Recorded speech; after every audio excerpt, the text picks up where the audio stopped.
Alright guys, a quick one. Here, I'll detail how to unsave all saved photos on Instagram. So if you have some photos you saved on your Instagram timeline and I want to unsave all these photos, then here's a video for you. So if at the end of this you found this offer informative, please don't forget to like and then subscribe. Now, to unsave all saved photos on Instagram, all you need to do is go ahead and open the Instagram application. This could be on Android or could be on iPhone. Click on the profile icon at the bottom right. Click on menu icon at the top right. Scroll up until you see how you use Instagram. Locate and click on saved. Now here you should have access to all saved posts including photos and videos. Click on all posts. Now to unsave all photos on your Instagram, all you need to do is click on the three dots at the top right. Select. Then go ahead and check all the photos you want to unsave.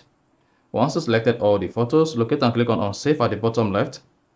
Then tap on saved post from the pop to unsave.